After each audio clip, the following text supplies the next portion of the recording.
नमस्कार दोस्तों, मैं डॉक्टर अमित कुशवाहा। दोस्तों, आज पुनः आपके लिए लेकर आ रहे हैं। जैसा कि आप जानते हैं कि डॉक्टर नोट्स बायोलॉजी जो हमारा चैनल है वो प्राय प्रॉपर रूप से बायोलॉजी के लिए समर्थित है और बायोलॉजी का चैनल है, तो हम उसी की चर्चा करने वाले हैं। तो आज महत्वपूर्ण प्रश्नों को देखते हैं। चूंकि टीजीटी पीजीटी के नए आयोग बना है, तो इन फ्यूचर जो 2022 में फॉर्म पड़े थे उसके एग्जाम भी होने हैं और तैयारी भी हम लोगों को प्रॉपर बना कर रखनी है। कभी भी एग्जाम की डेटें आ सकती हैं, तो हम लोग तैयारी वैसे बना सकते हैं। क्योंकि एक रात में एक दिन में तैयारी नहीं हो सकती है, तो प्रॉपर तैयारी बना कर रखनी है। वीडियो शुरू करें उससे पहले रिक्वेस्ट, चैनल को लाइक सब्सक्राइब करें। यदि आप चैनल पर नए हैं तो डॉक्टर नोट्स बायोलॉजी जो चैनल है उसको सब्सक्राइब कर लीजिए यूट्यूब का। हमारा ऐप है, आप डॉक्टर नोट्स बायोलॉजी का जो ऐप है उसको डाउनलोड कर सकते हैं। और हमारे जो कोर्सेज हैं वो प्रैक्टिस बैच जो है वो 499 में अवेलेबल है, एक 799 में अवेलेबल है, 1199 में बैच अवेलेबल है और इसके अलावा 1099 में अवेलेबल है। और जो बिल्कुल न्यू बैच है जो अभी बिल्कुल लॉन्च हुआ, बिल्कुल रिसेंट बैच जिसमें 2-3 क्लासेस ही अभी हुई है, इतना रिसेंट है, वो 1399 में है। वो बैच हमारा 1399 में है, विजेता बैच के नाम से है।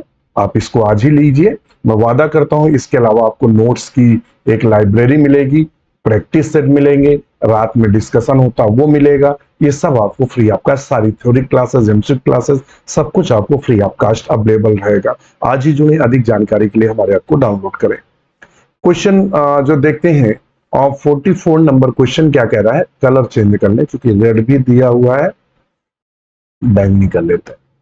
हाँ, कह रहा है bladder worm is a larva of. कहता है जो ब्लैडर वर्म लार्वा है वह प्राय किसका लार्वा है। ब्लैडर वर्म लार्वा जो है वह किसका लार्वा है। तो ब्लैडर वर्म लार्वा किसका है, तो कहता है ओविलिया का। तो ओविलिया किसका सदस्य है, तो ये सीलेंट्रेट का है। क्या है, सीलेंट्रेट का सदस्य ओविलिया। सिल्क मॉथ, तो आप सब जानते हैं सिल्क मॉथ किसे बोलते हैं, जो रेशम कीट है उसे सिल्क मॉथ के बोलते हैं। टीनिया, तो टीनिया सोलियम, ऑप्शन सी सही करेंगे। जो ब्लैडर वर्म है वो टीनिया सोलियम का है, जिसे हम फीता क्रम के नाम से जानते हैं। नेरिस तो आप सब जानते ही हैं। नेरिस जो है ये जल में पाया जाने वाला है और नेरिस नेरिस से क्वेश्चन बनता है। ये आपको ऐप पर क्लास जो है वो थ्योरी क्लास में बताया जाएगा। तो अगर ब्लैडर वर्म की बात करें तो हम ब्लैडर वर्म को अगर हम देख लें और ब्लैडर वर्म के बारे में जान लें, तो हम थोड़ा सा बोर्ड ओपन करते हैं और तो हमने सबके पिक्चर लगा कर रखे थे प्रॉपर, जिससे आपको प्रॉपर दिक्कत ना हो और आपको चीजें अच्छे से समझ में भी आए। ये देखिएगा, ये जो ब्लैडर वर्म है, ये जो आप देख रहे हैं, ये तो ये हमारा कौन है, ये ब्लैडर वर्म है। ये चूंकि गुब्बारे की तरह फूल जाता है, ये इसीलिए से ब्लैडर वर्म के नाम से जानते हैं। इसको सिस्टी सार्कस लार्वा के भी नाम से जानते हैं। तो ये हमारा ब्लैडर वर्म है, जो कि किसमें पाया जाता है, फीताक्रम यानी टेप वर्म में हमें देखने को मिलता है इस तरह का लार्वा, जिसे हम ब्लैडर वर्म लार्वा के नाम से जानते हैं, जो कि टीनिया सोलियम में देखने को मिलता है, जिसे हम फीताक्रम के नाम से जानते हैं। लौटते हैं अपने क्वेश्चन पर। क्वेश्चन नंबर 45 क्या कह रहा है, क्वेश्चन नंबर 45 की बात करते हैं। 45 क्या कह रहा है, कहता है which of the following secretion associated with digestion does not have enzyme. कहता है कि वह सिक्रीशन कौन सा है। कहता है जो पेट से विभिन्न प्रकार के तत्व निकलते हैं या तरल लिक्विड निकलते हैं, मान लेते हैं जो जूस बोलेंगे, क्या बोलेंगे, जूस जो निकलते हैं, विभिन्न प्रकार के जो हमारे जूस निकलते हैं, और वह जूस में से ऐसा कौन सा है जिसमें कोई भी लैक द इंजाइम, उसमें प्राय इंजाइम का अभाव होता है या उसमें इंजाइम नहीं पाया जाता है, वह कौन सा होता है। तो कहता है बाइल या फिर गैस्ट्रिक जूस या स्लाइवा या पैंक्रियाटिक जूस। देखिए पैंक्रियाटिक जूस में भी एंजाइम होते हैं, स्लाइवा में भी टाइलिन वगैरह पाया जाता है, गैस्ट्रिक जूस में और ढेर सारे पाचक एंजाइम देखने को मिलते हैं। मगर जो बाइल है जिसे पित्त बोलते हैं, क्या बोलते हैं? पित्त रस, हिंदी में बोलते हैं पित्त रस, जो बाइल के द्वारा निकलता है या पित्ताशय में एकत्रित होता है, यह प्राय लीवर से निकलता है। कहां से निकलता है? लीवर में। और एकत्रित कहां होता है? तो गाल ब्लैडर में। कहा? गाल ब्लैडर में यह एकत्रित होता है। तो ध्यान रखिएगा उसमें कोई भी एंजाइम नहीं होता है। चलते हैं अपने इस पर। हमने आपको सब कुछ बताने के लिए प्रॉपर लेके रखा था, जिससे आपको देखिए कंपोजिशन अगर हम देखेंगे बाइल जूस का, अगर हम कंपोजिशन देखेंगे, थोड़ा सा इसको पतला कर लें, अब सही।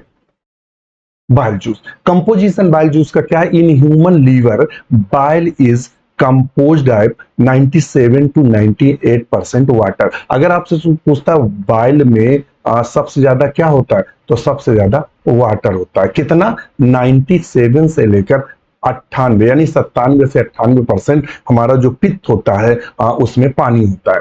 0.60% जो होता है बाइल साल्ट होता है। 0.7 क्या होता है? बाइल साल्ट होता है। दूसरा 0.2% बाइलरूबिन होता है। 0.51% फैट, जो कोलेस्ट्रॉल, फैटी एसिड और लेसिथिन के रूप में होता है। एंड 200 ये जो दिया हुआ है, थोड़ा सा ऊपर कर लेंगे, उनमें इनऑर्गेनिक साल्ट्स वगैरह होते हैं। Two main pigment bile is the, ये वेरी वेरी इंपॉर्टेंट है, आपसे कभी कभी पिगमेंट पूछ देता है। तो bilirubin which is the orange yellow and it oxidise for the biliverdin which is a green. When mixed they are responsible, किसके लिए रिस्पॉन्सिबल होते हैं? Responsible for the brown colour of faeces. जो latrine करते हैं वो latrine का colour जो होता है वो ब्राउन होता है, वो इसी पित्त के कारण होता है। इसमें कोई भी एंजाइम नहीं होता है। तो हमने आपको ये बता दिया। यहां से क्वेश्चन कई बार बना है, एक बार नहीं मल्टी टाइम क्वेश्चन बना बाल से, कि एक ऐसा सिक्रीशन है बाल जिसमें कोई भी एंजाइम नहीं होता है। तो हम ऑप्शन को क्या सही करेंगे? ऑप्शन ए को हम बिल्कुल सही करेंगे। जबकि gastric juice, saliva, pancreatic juice में एंजाइम पाए जाते हैं।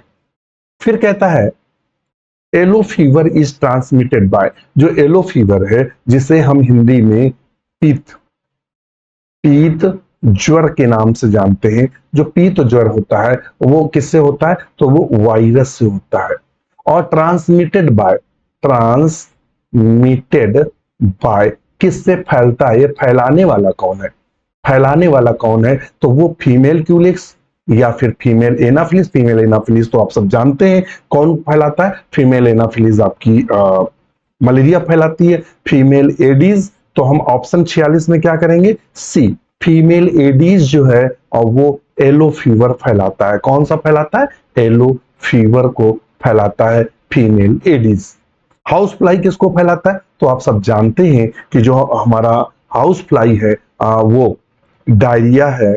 और उसके अलावा आपका देखो विब्रियो कोलराई, जिसे बोल सकते हैं कालरा, डायरिया, और इसके अलावा अनपेचिस रोग, ये आदि को फैलाने का काम हाउस फ्लाई का। तो हमारा आएगा फीमेल एडीज। अगर हम फीमेल एडीज को पहचानेंगे कैसे? क्वेश्चन आता है कैसे जानेंगे कि फीमेल एडीज है? तो ये आपके स्क्रीन पर हमने आपको रखा हुआ है पिक्चर, ये फीमेल एडीज है। और इसमें क्या होता है? बॉडी पर स्पॉट होते हैं। ध्यान रखें टाइगर मॉस्किटो के भी नाम से जाना जाता है। इसके बॉडी पर ये व्हाइट व्हाइट पैचेस होते हैं एडीज के। तो ये ह्यूमन बॉडी पर बैठा हुआ है और ब्लड सकिंग कर रहा है। तो इसको आप ध्यान में रखेंगे जिससे क्वेश्चन कंफ्यूज ना हो। चलिए अपने टॉपिक पर लौटते हैं। कहता है the covering membrane of the vacuole is known and. कहता है जो वैक्यूल होती है, वैक्यूल का मतलब होता है रिक्तिका जो होती है, रिक्तिका। तो रिक्तिका के ऊपर जो मेम्ब्रेन होती है उसको किसके नाम से जानते हैं? तो रिक्तिका के ऊपर जो मेम्ब्रेन पाई जाती है ऑप्शन ए सही है, टोनोप्लास्ट के नाम से जानते हैं। रिक्तिका में कभी कभी पूछ देता है कौन सा पिगमेंट पाया जाता है, तो एंथोसाइनिन पाया जाता है। कौन सा पाया जाता है? एंथोसाइनिन। और एंथोसाइनिन वाटर सॉल्युबल है, वाटर सॉल्युबल है, जल में घुलनशील है, ध्यान रखिएगा। सेल वॉल किस में पाई जाती है? प्लांट सेल में पाई जाती है। प्लाज्मा लेयर, तो प्लाज्मा लेयर सेल वॉल के नीचे पाई जाती है। तो हमारा ऑप्शन है टोनोप्लास्ट। तो हम ऑप्शन करेंगे टोनोप्लास्ट। अगर हम एक वैक्यूल बनाएंगे, अगर एक कोशिका को हम ड्रा करें 1 सेकेंड में, तो इस तरह से अगर एक प्लांट सेल को हम ड्रा करते हैं, फटाफट 1 सेकेंड लगेगा।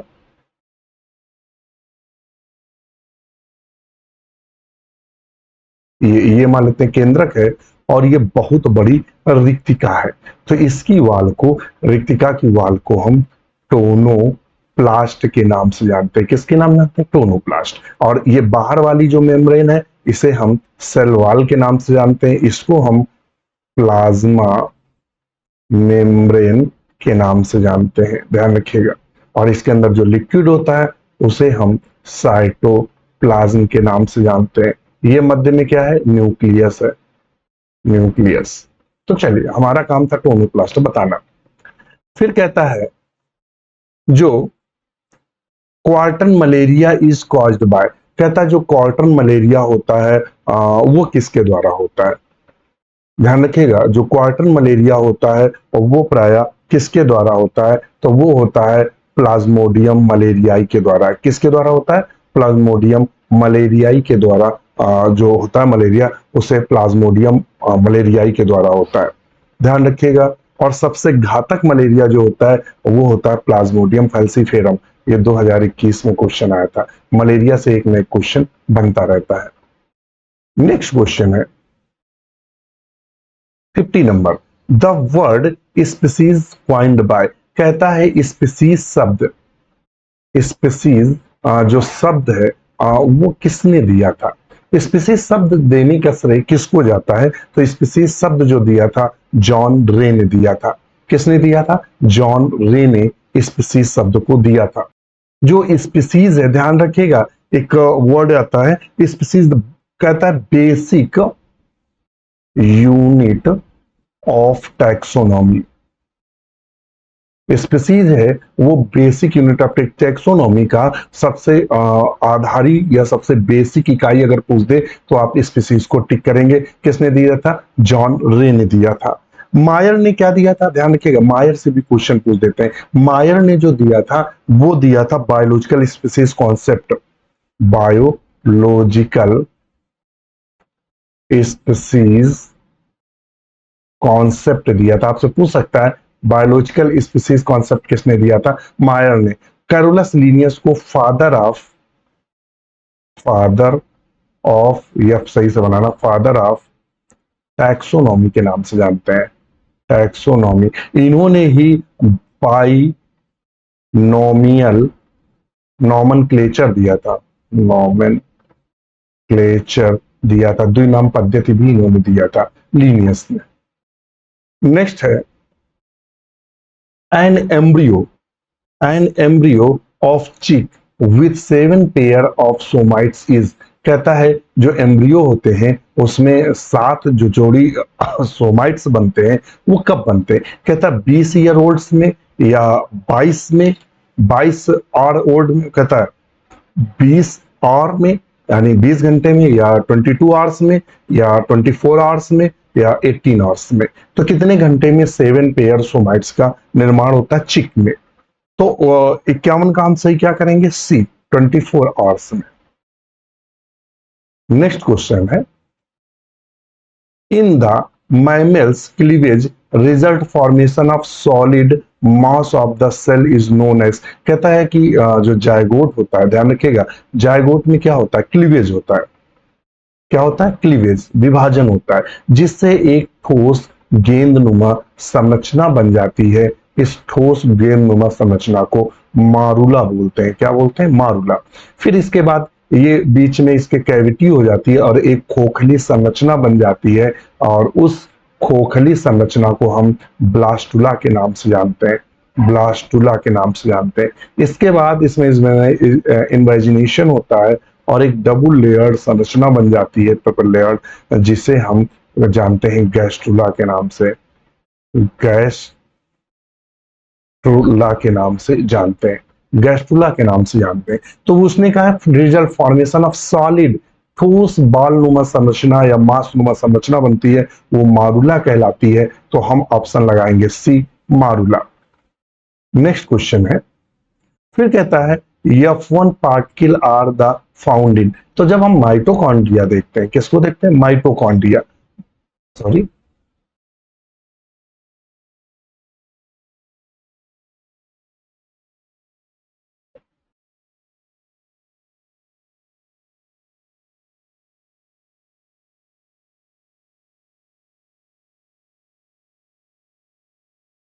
ये माइटोकॉन्ड्रिया है। माइटोकॉन्ड्रिया पर ये F1 पार्टिकल पाए जा रहे हैं। ये F1 पार्टिकल माइटोकॉन्ड्रिया पर हमें दिखाई दे रहे हैं। ये F1 पार्टिकल, ये इस तरह के क्रिस्टी के ऊपर ये जो है, इनको हम F1 पार्टिकल के नाम से जानते हैं, जिनको हम दूसरे नाम ऑक्सीसोम के भी नाम से जानते हैं, ऑक्सीसोम या F1 पार्टिकल के नाम से जानते हैं। तो ये किस में पाए जाते हैं? तो ऑप्शन बी बिल्कुल सही है, माइटोकॉन्ड्रिया में। F1 पार्टिकल किस में देखने को मिलते हैं? तो F1 पार्टिकल हमें माइटोकॉन्ड्रिया में देखने को मिलते हैं। किसमें देखने को मिलते हैं? माइटोकॉन्ड्रिया में। नेक्स्ट क्वेश्चन पर चलते हैं।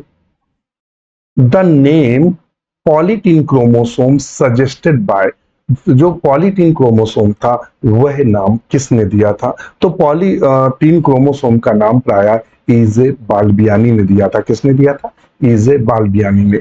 अगर हम पॉलीटीन क्रोमोसोम पर नजर डालेंगे,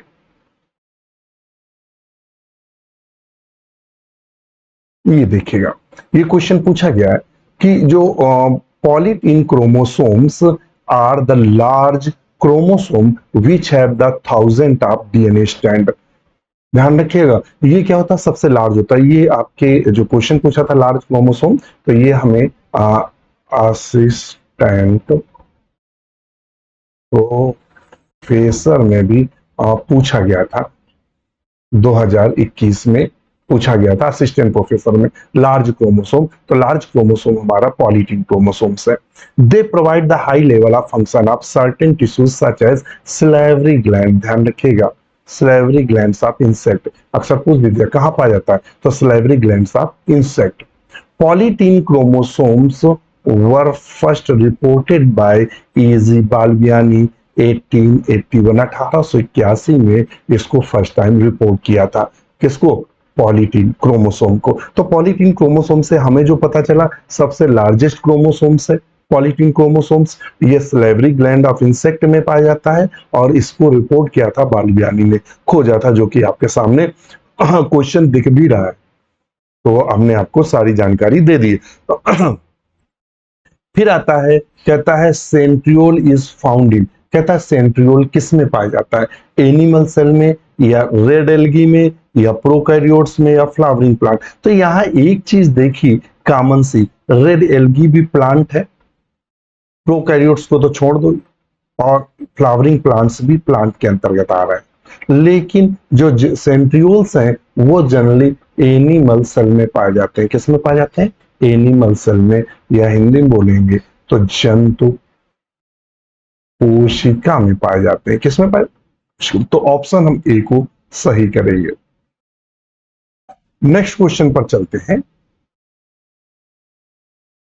कहता है 56 पे, the first phylum of animal kingdom exhibiting bilateral symmetry. कहता है वह फाइलम कौन सा है जिसमें द्विपार्श्व सममित पाई जाती है। द्विपार्श्व सममित का मतलब अगर 20 से काटते हैं तो उसके दो बराबर भाग होते हैं, तो दो पार्श्व सममित बोलते हैं। जैसे कि ह्यूमन, हम लोगों को काटा जाएगा ऐसे तो दो भाग होंगे, अगर ऐसे काटा जाएगा तो दो बराबर भाग नहीं होंगे।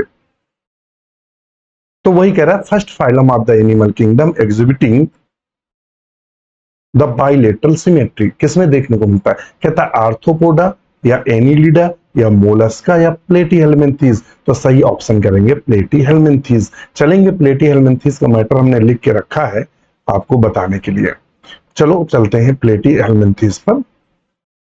ये देखिएगा प्लेटीहेल्मिन्थीज, ये चपटे क्रमी होते हैं और animal belonging the phylum Platyhelminthes were the first having 3 germ layer. ध्यान रखिएगा, ये ट्रिप्लोब्लास्टिक होता है। कैसा होता है? ट्रिप्लोब्लास्टिक होता है, जिसमें 3 जर्म लेयर पाई जाती है। And so the bilateral symmetry, और क्या दिखाते हैं? द्विपार सममित कंडीशन भी ये दिखाते हैं। और क्या दिखाते हैं? द्विपार सममित दिखाते हैं। ऑर्गन लेवल ऑर्गेनाइजेशन दिखाते हैं, भी ध्यान रखिए। यहां से 3 क्वेश्चन बनते हैं। किस प्रकार का ऑर्गेनाइजेशन दिखाते हैं? तो ये हमें ऑर्गन लेवल का ऑर्गेनाइजेशन दिखाते हैं। क्या दिखाते हैं? ऑर्गन लेवल का ऑर्गेनाइजेशन दिखाते हैं। ऑर्गन लेवल का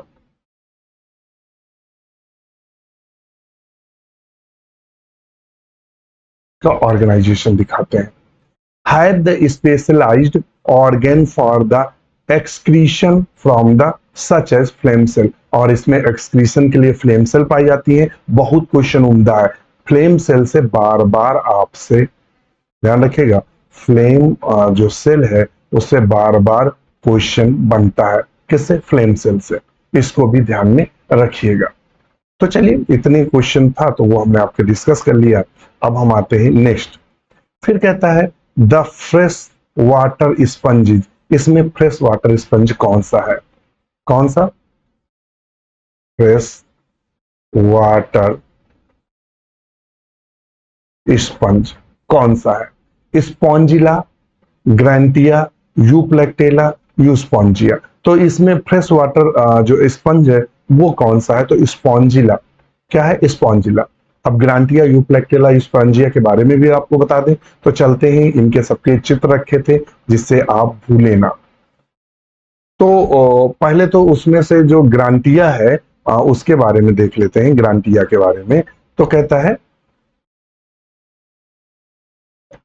ग्रांटिया compressa is the species of calcareous sponge belong to the family Grantiidae, is very common species in rocky shores along the Atlantic coast of Europe and France, neither northwards में देखने को मिलता है।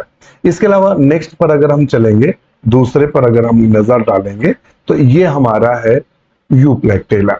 ये आप जो देख रहे हैं ये स्पंज यूप्लेक्टेला। यूप्लेक्टेला को वीनस फ्लावरा बास्केट के नाम से जानते हैं या वीनस की डलिया के नाम से जानते हैं। जापान में इसे लोग शादियों में गिफ्ट के रूप में देखते हैं। तो यूप्लेक्टेला आपसे पूछ सकता है कि वीनस जो फ्लावर बास्केट किसे कहते हैं? तो यूप्लेक्टेला को कहते हैं। यहां से 2 क्वेश्चन बनते हैं, वीनस फ्लावर बास्केट किसे कहते हैं और यूप्लेक्टेला। तो आप इसको ध्यान में रखिएगा, हमने इसीलिए लगाया। बहुत खूबसूरत देखने में लग रहा है।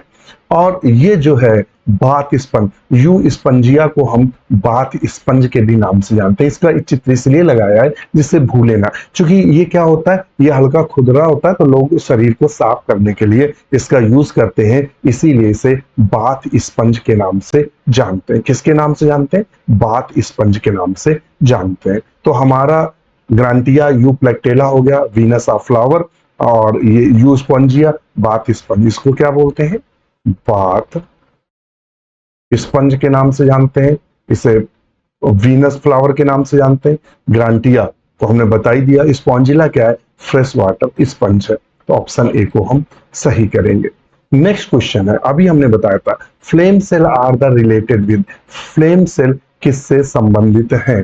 फ्लेम सेल किससे संबंधित है? प्राय आप किससे बताएंगे? तो एक्सक्रीटरी सिस्टम से संबंधित है। किससे? एक्सक्रीटरी या उत्सर्जन तंत्र से संबंधित है। किससे संबंधित है? तो ये प्राय उत्सर्जन तंत्र से संबंधित है। किससे संबंधित है? ये प्राय उत्सर्जन तंत्र से संबंधित है। और फ्लेम सेल होती क्या है तो उसका भी हमने पिक्चर लगा के रखा है। हमने पूरी कोशिश की है कि आप समझें चीजों को, ये फ्लेम सेल है। एक्सक्रीटरी ऑर्गन्स है। फ्लेम सेल क्या होता है? हमारा एक्सक्रीटरी ऑर्गन्स है फ्लेम सेल। प्रोटोनेफ्रीडिया भी बोलते हैं इनको। और ये देख रहे हैं फ्लेम वल्व है, और ये प्राय प्लेटी हेलमिंथीज में देखने को मिलते हैं, तो आप इनको ध्यान में रखेंगे। नेक्स्ट क्वेश्चन है, the intermediate host of the life cycle of fasciola hepatica. Liver fluke के जो जीवन चक्र है वो उसमें दो होते हैं। एक तो हमारी सीफ होती है और आधा जीवन चक्र स्नेल में बीतता है, स्नेल में, जिसे हम घोंघा बोलते हैं। तो इसका कहता है कि जो इंटरमीडिएट होस्ट होता है वो प्राय स्नेल होता है। क्या होता है? स्नेल। नेक्स्ट क्वेश्चन है, कहता है वेटेलाइन मेम्ब्रेन इज फाउंड इन। वेटेलाइन जो मेम्ब्रेन है वो किस में देखने को मिलती है, या किस में वेटेलाइन मेम्ब्रेन पाई जाती है? तो कहता है वेटेलाइन मेम्ब्रेन वर्ड्स में पाई जाती है। किस में पाई जाती है? वर्ड्स में। अगर वर्ड्स में देखें, उसके एक को देखें, एक को, अगर वर्ड्स के एक को देखें तो ध्यान रखिएगा वेटेलाइन मेम्ब्रेन हमने बनाकर रखा था आपके लिए जानकारी के लिए। ये vitelline membrane also known as the yolk membrane. ये जो मेम्ब्रेन है, जो योक को या जो पीतक होता है उसको जो ढके हुए मेम्ब्रेन होती है, उसे हम वेटेलाइन मेम्ब्रेन के नाम से जानते हैं। Clear seal which the hold the egg yolk. ये एग का जो योक होता है, पित्त होता है, उसको चारों तरफ से घेरे रहती है। Protect yolk from the breaking. मतलब योक जो पित्त होता है उसको टूटने से रोकता है, प्रोटेक्ट करता है। ध्यान रखिएगा। तो ये आप एक देख रहे होंगे, आप इसको ध्यान से रखिएगा, क्वेश्चन आपके सामने बना है। नेक्स्ट क्वेश्चन है, the two pigment system theory the photosynthesis was proposed by. Two pigment system theory किसने दिया था? आप सब जब फोटोसिंथेसिस पढ़ते हैं, फोटोसिंथेसिस पढ़ते हैं, तो वहां दो पिगमेंट सिस्टम दिए गए थे। PS first, pigment system first, और पिगमेंट सिस्टम सेकेंड। क्या दिया गया था? दो। तो वो किसने दिया था? तो हिल या हिल इमर्सन या इमर्सन ने। तो प्राय किसने दिया था? इमर्सन ने दिया था। नेक्स्ट क्वेश्चन पर चलते हैं। नया क्वेश्चन कह रहा है, photosynthetic pigment in chloroplast are embedded in the membrane of. Photosynthetic जो पिगमेंट्स होते हैं क्लोरोप्लास्ट में, embedded in the membrane of, किसकी मेम्ब्रेन में धसे रहते हैं या एम्बेडेड रहते हैं, धसे रहते हैं? तो आप सब जानते हैं कि किसकी मेम्ब्रेन में? तो वो पाए जाते हैं थैलाक्वाइड में। किसमें पाए जाते हैं? थैलाक्वाइड्स में। नेक्स्ट क्वेश्चन है, the rate of photosynthesis maximum in. सबसे ज्यादा जो फोटोसिंथेसिस होती है, सिंथेसिस यानी जो सबसे ज्यादा प्रकाश संश्लेषण होता है, वो किसमें होता है? कहता है ग्रीन लाइट नहीं, ग्रीन लाइट में सबसे कम होता है। ब्लू लाइट में मध्यम स्तर का होता है। सबसे ज्यादा होता है जो होता है रेड लाइट में। तो हम ऑप्शन लगाएंगे रेड लाइट, सबसे ज्यादा रेड, फिर उससे कम ब्लू और सबसे कम ग्रीन। तो ऑप्शन लगाएंगे रेड। नेक्स्ट क्वेश्चन है, all energy is trapped in the pigment system first in. कहता है जो पूरी एनर्जी ट्रैप्ड होती है पिगमेंट सिस्टम फर्स्ट में, वो है एटीपी, कार्बोहाइड्रेट, NADH2 या P700। तो इसका चित्र अगर हम देखेंगे P700 का, ये तो पिगमेंट सिस्टम फर्स्ट जो होता है, ये पिगमेंट सिस्टम फर्स्ट होता है। ये P700 जो रिएक्शन सेंटर होता है, और लाइट एनर्जी जो होती है ये यही स्टोर होती है। ये तो P700। और पिगमेंट सिस्टम सेकेंड में क्या होता है? P680। ध्यान रखिएगा, ये दोनों आपको ध्यान में रखने हैं। हम चलते हैं अपने क्वेश्चन पर। तो ऑप्शन हमारा आएगा डी। नेक्स्ट चलते हैं, how many ATP molecules are produced as a net gain during the complete breakdown of the glucose। तो कहता है जो ग्लूकोज होता है, ग्लूकोज टूटता है किसमें? 2 पायरुविक एसिड में, पायरुविक एसिड में, और फिर यहां से इंटरमीडिएट यौगिक बनता है, और फिर हमारी पाई जाती है क्रेब्स साइकिल। तो कहता है यहां से यहां तक कितने एटीपी का निर्माण होता है? तो 36 एटीपी का निर्माण होता है। कितना होता है? 36 एटीपी का निर्माण होता है। तो ऑप्शन हम लगाएंगे ए। क्या लगाएंगे? ए को। नेक्स्ट क्वेश्चन पर चलते हैं। देखिए अभी हम आपसे बताए थे फादर ऑफ टैक्सोनॉमी किसे कहा जाता है, तो फादर ऑफ टैक्सोनॉमी लीनियस को कहा जाता है। एरिस्टोटल को father of biology and zoology कहा जाता है। बैंथम मुकबर ने नेचुरल क्लासिफिकेशन दिया था।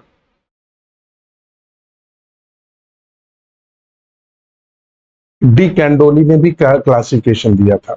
ध्यान रखिएगा, तो हम ऑप्शन चूंकि उसने पूछा है फादर ऑफ टैक्सोनॉमी, तो ऑप्शन सी लगाएंगे, कैरोलस लीनियस। नेक्स्ट क्वेश्चन है for entry of gene pool a mutation occur in, कहता है कि जीन पूल में जो म्यूटेशन होता है वो पाया जाता है, तो जीन पूल में जो म्यूटेशन होगा और वो कहां से होगा? जर्म सेल में। क्या होगा? Germ cell. तभी वो पीढ़ी दर पीढ़ी चलेगा। फिर नेक्स्ट क्वेश्चन है vessels differ from the tracheids, जो वेसल्स होती हैं वो ट्रैकिड से किस प्रकार अलग होती है? जब आप जाइलम पढ़ेंगे, ये कहाँ मिलेगा आपको? तो जब आप जाइलम पढ़ेंगे तो वेसल्स ट्रैकिड्स वहां आपको पढ़ने को मिलेगा। तो ऑप्शन सी सही होगा, in having vertical row of cells and their cross wall dissolved. Option C को सही करेंगे। नेक्स्ट क्वेश्चन है which one is true not, इनमें से प्राय सत्य नट कौन सा है? नट तो आप जानते हैं, जब फ्रूट पढ़ेंगे तो वहां नट आता है, तो सत्य नट्स कौन सा है? तो सत्य नट की अगर बात करें तो वो कौन सा है? चेस्टनट। ऑप्शन सी को हम सही करेंगे। नेक्स्ट क्वेश्चन है 70 after transcription the mRNA molecule, जो ट्रांसक्रिप्शन होता है तो वो जो mRNA मॉलिक्यूल होता है वो कहता है डिसइंटीग्रेट्स हो जाता है, मूव्स इनटू साइटोप्लाज्म।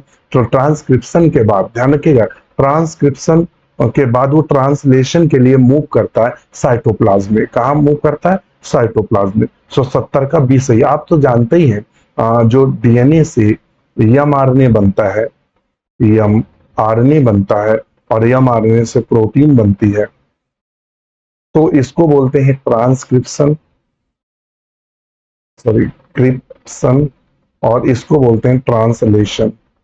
ट्रांसलेशन बोलते हैं। तो डीएनए से mRNA बनना ट्रांसक्रिप्शन, mRNA से प्रोटीन बनना ट्रांसलेशन कहलाता है। तो ऑप्शन बी को हम सही कर देंगे। तो आज के लिए इतना ही। वीडियो कैसा लगा कमेंट जरूर करिएगा। इसी के साथ आज्ञा दीजिए। नमस्कार।